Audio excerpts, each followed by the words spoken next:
عام طور پر یہ دیکھا جاتا ہے کہ پیروں میں یا پیٹھ میں تھوڑی سی تکلیف ہو جائے یا درد ہونے لگے تو ہم کرسی پر بیٹھ کر نماز پڑھنا شروع کر دیتے ہیں، جبکہ اکثر مراجع کرام کے نزدیک اس طریقے سے نماز پڑھنا بعض صورتوں میں باطل ہے۔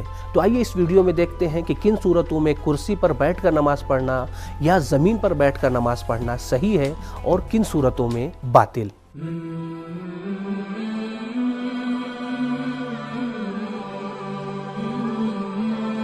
بسم اللہ الرحمن الرحیم۔ ناظرین کرام سلام علیکم۔ نماز مومن کی معراج ہے، الصلاۃ معراج المومن۔ اگر نماز قابل قبول تو انسان کا سارا عمل قبول ہے، لیکن کون سی نماز؟ وہ نماز کہ جو اپنے تمام شرائط کے ساتھ پڑھی جائے۔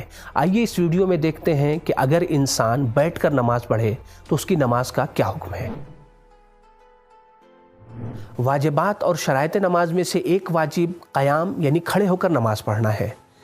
اس سلسلے سے آیت اللہ سستانی حفظہ اللہ فرماتے ہیں، جب تک انسان کھڑے ہو کر نماز پڑھ سکتا ہے، چاہے وہ کسی چیز کا سہارا لے کر کھڑا ہو یا ٹیڑھا کھڑا ہو، اسے کھڑے ہو کر نماز پڑھنا چاہیے۔ ناظرین، اس مسئلے میں کچھ باریکیاں پائی جاتی ہیں، جن میں سے سب سے پہلا پوائنٹ یہ ہے کہ نماز میں اصل یہ ہے کہ انسان کے لیے جتنا ممکن ہو سکے وہ کھڑے ہو کر نماز پڑھے۔ مثال کے طور پر جیسا کہ ابھی بیان ہوا کہ انسان کے لیے جتنا بھی ممکن ہو اسے نماز کے افعال کو کھڑے ہو کر انجام دینا ہے، لیکن اگر ممکن نہیں ہے، مثال کے طور کے اوپر اگر انسان تکبیرۃ الاحرام کھڑے ہو کر کہہ سکتا ہے تو اسے نماز میں تکبیرۃ الاحرام کھڑے ہو کر کہنا ہے۔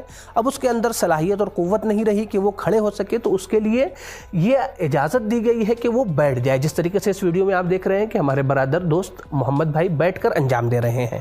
لیکن اگر کسی کے اندر اتنی صلاحیت موجود ہے کہ وہ تکبیر کے بعد الحمد کا سورہ یا دوسرا سورہ بھی کھڑے ہو کر پڑھ سکتا ہے، جس طریقے سے اس ویڈیو میں آپ دیکھ سکتے ہیں کہ ہمارے دوست محمد بھائی کھڑے ہو کر پہلے تکبیر کہہ رہے ہیں، پھر اس کے بعد کچھ دیر وہ سورہ پڑھ رہے ہیں، پھر اس کے بعد سے دیکھیں ان کے بدن میں یا پیٹھ میں کچھ تکلیف شروع ہو جا رہی ہے، جس کے بعد وہ صلاحیت نہیں ہے ان کے اندر کہ وہ کھڑے ہو کر نماز آگے جاری رکھ سکیں، لہذا وہ بیٹھ جا رہے ہیں۔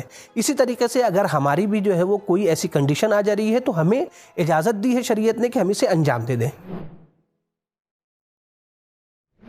دوسرا پوائنٹ یہ ہے کہ اگر کوئی انسان دیوار کا سہارا لے کر یا چھڑی کا سہارا لے کر کھڑا رہ سکتا ہے یا اپنے پیروں کو پھیلا کر کھڑا ہونا اس کے لیے ممکن ہے، تو ایسی صورت میں اس کی ذمہ داری یہ ہے کہ وہ کھڑے ہو کر نماز پڑھے۔ لیکن اگر ایسا شخص کھڑے ہو کر نماز نہیں پڑھ رہا ہے تو اس کی نماز باطل ہے۔ اور اس نقطے کی طرف بھی توجہ ضروری ہے کہ اگر کوئی انسان سہارا لے کر کھڑا ہوا ہے لیکن اس کے اندر طاقت اور صلاحیت ختم ہو گئی تو وہ ایسی صورت میں بیٹھ کر نماز پڑھ سکتا ہے۔ خلاصہ یہ کہ انسان کے لیے جتنا بھی ممکن ہو سکے انسان نماز کے افعال کو کھڑے ہو کر انجام دے گا۔ اگر اس کے لیے صرف اور صرف تکبیرۃ الاحرام کہنا ہی ممکن تھا تو اس کے لیے ضروری ہے کہ تکبیرۃ الاحرام کے لیے کھڑا ہو، تکبیرۃ الاحرام کہے، پھر اس کے بعد بیٹھ جائے۔ لیکن اگر ایسا شخص تکبیرۃ الاحرام نہیں کہہ رہا ہے کھڑے ہو کر تو ایسی صورت میں اس کی نماز باطل ہے۔ ناظرین، حمد اور سورہ کے بعد مرحلہ آتا ہے رکوع کا۔ ابھی تک جو انسان بیٹھ کر حمد اور سورہ پڑھ رہا تھا، اگر اس کے اندر اتنی صلاحیت اتنی طاقت آ گئی ہے کہ وہ رکوع کے لیے کھڑا ہو اور پھر اس کے بعد رکوع میں جائے تو ایسی صورت میں اس کی ذمہ داری یہ ہے کہ وہ کھڑا ہو اور کھڑے ہونے کے بعد پھر رکوع میں جائے۔ اگر ایسے انسان کی جس کے اندر صلاحیت تھی وہ رکوع کے لیے کھڑا نہیں ہو رہا ہے تو ایسی صورت میں اس کی نماز باطل ہے۔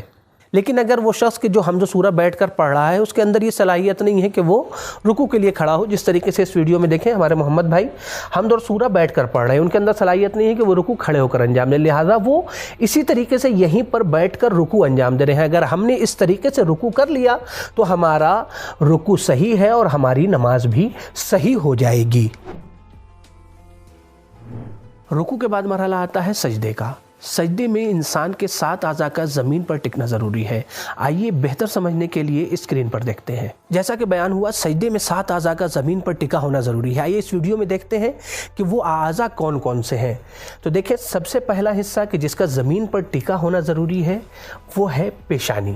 پیشانی اگر زمین پر ہماری ٹکی ہوئی ہے تو یہ پہلا حصہ ہے۔ دوسرا عضو کہ جس کا زمین پر ٹکنا ضروری ہے وہ داہنے ہاتھ کی ہتھیلی۔ تیسرا حصہ بائیں ہاتھ کی ہتھیلی۔ چوتھا حصہ داہنے پیر کے گھٹنے۔